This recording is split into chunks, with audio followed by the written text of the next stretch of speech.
Hi ಸ್ನೇಹಿತರೆ, ನಮಸ್ಕಾರ. ಈ ಸಲ RCB ತನ್ನ ಬಿಡ್ಡಿಂಗ್ ಅಲ್ಲಿ ತುಂಬಾ ಕ್ಯಾಲ್ಕುಲೇಟಿವ್ ಆಗಿ ಟೀಮ್ ಅನ್ನ ಪಿಕ್ ಮಾಡಿದೆ. ಅದರಲ್ಲೂ ಬೌಲಿಂಗ್ ಯೂನಿಟ್ ಅನ್ನ ಸಿಕ್ಕಾಪಟ್ಟೆ ಸ್ಟ್ರಾಂಗ್ ಮಾಡೋದು ಇವರ ಪ್ಲಾನ್ ಆಗಿತ್ತು ಅನ್ನೋದು ಅವರ ಪಿಕ್ಕಿಂಗ್ ಅಥವಾ ಅವರ ಒಂದು ಸ್ಕ್ವಾಡ್ ಸೆಲೆಕ್ಷನ್ ಅಲ್ಲಿ ಗೊತ್ತಾಗ್ತಾ ಇದೆ. ಯಾಕಂದ್ರೆ ನೋಡಿ, ಸಿಂಪಲ್, ಈಗ ನಾವು ಆಡುವಂತ ತವರ್ನಲ್ಲಿ ಆಡುವಂತ ಒಂದು 7 ಮ್ಯಾಚ್ ಏನಿರುತ್ತೆ, ಸೊ ಅದರಲ್ಲಿ ಮಿನಿಮಮ್ ಒಂದು 5 ಗೆದ್ಬಿಟ್ರೆ ನಿಮ್ಗೆ ಅವೇ ಬೇರೆ ಕಡೆ ಹೋಗಿ ಆಡುವಂತ 7ರಲ್ಲಿ ಒಂದು 3ರಿಂದ 4 ಗೆದ್ರೆ ಖಂಡಿತ ನೀವು ಕ್ವಾಲಿಫೈ ಆಗ್ತೀರಾ. ಇದು ಸಿಂಪಲ್ ಕ್ಯಾಲ್ಕುಲೇಷನ್. ಸೊ ನಮ್ಮಲ್ಲಿ 7ರಲ್ಲಿ 5 ಗೆಲ್ಬೇಕು ಚಿನ್ನಸ್ವಾಮಿಲಿ ಅಂದ್ರೆ ನಿಮ್ಮ ಬೌಲಿಂಗ್ ಟೈಟ್ ಆಗಿರಬೇಕು. ಯಾಕಂದ್ರೆ ಬ್ಯಾಟಿಂಗ್ಗೆ ಹೇಳು ಮಾಡಿಸಿದಂತ ಪಿಚ್. ಸೊ ಅಂತ ಪಿಚ್ ನಲ್ಲೂ ಕೂಡ ಯಾರು ಬ್ಯಾಟ್ಸ್ಮನ್ ರಿಸ್ಟ್ರಿಕ್ಟ್ ಮಾಡ್ತಾರೆ ಆ ಟೀಮ್ ಖಂಡಿತ ಗೆಲ್ಲುತ್ತೆ. ಅಂತ ಒಂದು ಕೆಲಸವನ್ನ ಮಾಡಿದೆ. 7 ಪಂದ್ಯಗಳಲ್ಲಿ ನಾವು ಮಿನಿಮಮ್ ಒಂದು 5 ಆದ್ರೂ ಗೆದ್ರೆ ಖಂಡಿತ ಪ್ಲೇ ಆಫ್ಗೆ ನಾವು ಕ್ವಾಲಿಫೈ ಆಗ್ತೀವಿ. ಅವೇ ಒಂದು 3ರಿಂದ 4 ಮಿನಿಮಮ್ ಗೆಲ್ಬೇಕಾಗುತ್ತೆ. ಸೊ ಮೊದಲು ನಮ್ಮ ತವರು, ನಮ್ಮ ಕೋಟೆಯನ್ನ ಭದ್ರ ಮಾಡಬೇಕು ಅಂತಂದ್ರೆ ಬೌಲಿಂಗ್ ಯೂನಿಟ್ ಅನ್ನ ಸ್ಟ್ರಾಂಗ್ ಮಾಡಬೇಕು. ಸೊ ಅದಕ್ಕೋಸ್ಕರ ಈಗ ಒಂದಲ್ಲ ಎರಡಲ್ಲ 3 ಬ್ಯಾಕಪ್ ಅನ್ನ ಇಟ್ಟಿದ್ದಾರೆ.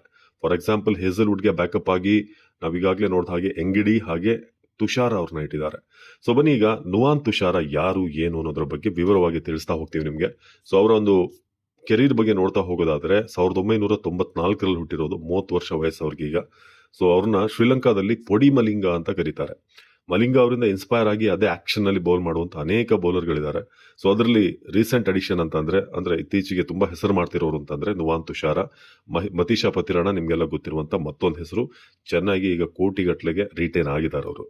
ಸೊ ಮಲಿಂಗ ಅವರ ಸ್ಟೈಲ್ ಅನ್ನೇ, ಅವ್ರನ್ನೇ ಆರಾಧ್ಯ ದೈವ ಅಂತ ಅನ್ಕೊಂಡಿರುವಂತ ನುವಾನ್ ತುಷಾರ್ ಅವರ ಸ್ಪೆಷಾಲಿಟಿ ಯಾಕೆ RCB ಅವ್ರನ್ನ ಪಿಕ್ ಮಾಡಿದೆ ಅಂತಂದ್ರೆ ಇವ್ರಿಗಿರುವಂತ ಯಾರ್ಕರ್ ಎಬಿಲಿಟಿ. ಇವರು ಡೆತ್ ಓವರ್ ನಲ್ಲಿ ಅಥವಾ ಇನಿಷಿಯಲಿ ಹಾಕುವಂತ ಒಂದಷ್ಟು ವೇರಿಯೇಷನ್ಸ್ ಪವರ್ ಪ್ಲೇ ನಲ್ಲಿ ಬಹಳ ಇಂಪಾರ್ಟೆಂಟ್ ಆಗಿ ನಮಗೆ ಡೆತ್ ಓವರ್ ನಲ್ಲಿ ರನ್ ಕಂಟೈನ್ ಮಾಡೋರು ಬೇಕು. ಯಾಕಂದ್ರೆ ಆ ಟೈಮಲ್ಲಿ ಕಡಿಮೆ ಬಾಲ್ ಇರುತ್ತೆ ಅಥವಾ ಒಂದಿಷ್ಟು ಬಾಲ್ಗೆ ಇಷ್ಟು ರನ್ ಬೇಕಾಗಿರುತ್ತೆ ಅಂದಾಗ ಕಂಟ್ರೋಲ್ ಮಾಡುವಂತ ಬೌಲರ್ ಬೇಕಾಗಿದೆ. ಸೊ ಆ ಒಂದು ಸ್ಕಿಲ್ ನುವಾನ್ ತುಷಾರ ಬಳಿ ಇದೆ. ಪರ್ಫೆಕ್ಟ್ ಯಾರ್ಕರ್ ಗಳನ್ನು ಹಾಕ್ತಾರೆ, ಬೋಲ್ಡ್ ಗಳನ್ನು ಮಾಡ್ತಾರೆ. ಸೊ ಇತ್ತೀಚೆಗೆ ಅವರು ಒಂದು ಹ್ಯಾಟ್ರಿಕ್ ಅನ್ನ ಕೂಡ ಪಡೆದಿರುವಂತದ್ದು ವಿಶೇಷ. ಬಾಂಗ್ಲಾದೇಶ ವಿರುದ್ಧ ಮಾರ್ಚ್ 2024, ಇದೇ ವರ್ಷ ಅವರು T20ಯಲ್ಲಿ ಹ್ಯಾಟ್ರಿಕ್ ಅನ್ನ ಪಡೆದಿದ್ದಾರೆ. ಸೊ 2022 ಫೆಬ್ರವರಿಯಲ್ಲಿ ಅವರು T20 ಡೆಬ್ಯೂ ಮಾಡಿದ್ರು. ಸೊ ಅದಾದ್ಮೇಲೆ ಈ ಒಂದು ಫಾರ್ಮ್ಯಾಟ್ ಅಲ್ಲಿ ಎಫೆಕ್ಟಿವ್ ಆಗಿದ್ದಾರೆ. ಇದುವರೆಗೆ 15 ಮ್ಯಾಚ್ ಶ್ರೀಲಂಕಾಗೆ T20 ಇಂಟರ್ನ್ಯಾಷನಲ್ ಅಲ್ಲಿ ಆಡಿರೋದು. 24 ವಿಕೆಟ್ ಅನ್ನ ಪಡೆದಿದ್ದಾರೆ. ಜೊತೆಗೆ ಓವರ್ ಆಲ್ T20ಯಲ್ಲಿ 100 ವಿಕೆಟ್ ಪಡೆದಂತ ಒಂದು ಸಾಧನೆ ಅವರದು. 18.74 ಇವರ ಒಂದು ಅವರೇಜ್ ಇದೆ. ಸೊ ಹಾಗೆ ಇವರ ಬೆಸ್ಟ್ ಬೌಲಿಂಗ್ ಫಿಗರ್ಸ್ ಅಂತಂದ್ರೆ ಅದು 5 for 20. ಸೊ ಇತ್ತೀಚೆಗೆ ನವೆಂಬರ್ನಲ್ಲಿ ನಡೀತಿರುವಂತಹ ನ್ಯೂಜಿಲೆಂಡ್ T20 ಸೀರೀಸ್ ಅಲ್ಲೂ ಕೂಡ ಶ್ರೀಲಂಕಾ ಬೌಲಿಂಗ್ ಅಟ್ಯಾಕ್ ನ ಮೇನ್ ಸ್ಟೇ ಆಗಿದ್ದಾರೆ, ಅವರು ಮೇನ್ ಬೌಲರ್ ಆಗಿದ್ದಾರೆ. ಸೊ ಆ ಕಾರಣಕ್ಕೆ RCB ಒಂದು ಸ್ಟೀಲ್ ಬೈ ಮಾಡಿದೆ ಅಂತಾನೆ ಹೇಳ್ಬೋದು ಅವರ ವಿಚಾರದಲ್ಲಿ. ಸೊ ಇದು ತುಷಾರ್ ಅವ್ರಿಗೆ ಸಂಬಂಧಪಟ್ಟಾಗಿ ಯಾಕೆ ಅವ್ರನ್ನ ತಗೊಂಡಿದ್ದಾರೆ ಅಂತ ಬಹಳಷ್ಟು ಜನರಿಗೆ ಪ್ರಶ್ನೆ ಇರಬಹುದು. ಸೊ ಲಾಸ್ಟ್ ಟೈಮ್ ಅವರು ಮುಂಬೈ ಪರವಾಗಿ ಆಡಿದ್ರು. ಆದ್ರೆ ಈಗ ಹಲವಾರು tournament, South Africa T20, Lanka premier league, Pakistan super league, ಇದೆಲ್ಲವನ್ನು ಕೂಡ ಆಡಿರುವಂತಹದ್ದು. ಜೊತೆಗೆ ಅವರದ್ದು ಎಕಾನಮಿ ಸುಮಾರು 7.78 ಇದೆ. ಒಂದು ಒಳ್ಳೆ ಎಕಾನಮಿನೇ ಇದು. 6ರಿಂದ 8 6 ಬೆಸ್ಟ್. 8 ಎಕಾನಮಿ ಅಂತೂ T20 ಸ್ಟ್ಯಾಂಡರ್ಡ್ಸ್ ನಲ್ಲಿ ಒಳ್ಳೆ ಒಂದು ಎಕಾನಮಿ ಅಂತಾನೆ ಹೇಳ್ಬೋದು. ಸದ್ಯ ಅಬುಧಾಬಿ T20 ನಲ್ಲೂ ಕೂಡ ಸಾಲಿಡ್ ಫಾರ್ಮ್ ನಲ್ಲಿ ಕಾಣಿಸ್ತಾ ಇದ್ದಾರೆ.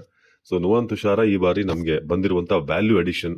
ಸೊ ಆ ಮೂಲಕ ಅವ್ರನ್ನ ಮತ್ತಷ್ಟು ಮಗದಷ್ಟು ನಾವು ಕ್ರಿಟಿಕಲ್ ಮೊಮೆಂಟ್ ನಲ್ಲಿ ಬಳಸ್ಕೋಬೇಕು.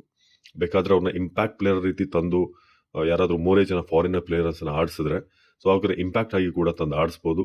ನುವಾನ್ ತುಷಾರ ಕರೆಕ್ಟ್ ಆಗಿ ಏನಾದ್ರೂ ಕಚ್ಕೊಂಡ್ರೆ ಅಥವಾ ಕರೆಕ್ಟ್ ಆಗಿ ಅವರ ಅಕ್ಯುರಸಿ ಇದ್ರೆ ಈ ಸಲ ಅವರೊಂದು ಗೇಮ್ ಚೇಂಜರ್ ಆಗೋದ್ರಲ್ಲಿ ಯಾವುದೇ ಡೌಟ್ ಇಲ್ಲ. ಅವ್ರನ್ನ ಕರೆಕ್ಟ್ ಆಗಿ ಸಿಚುವೇಶನ್ ಸರಿಯಾಗಿ ಬಳಸ್ಕೋಬೇಕು.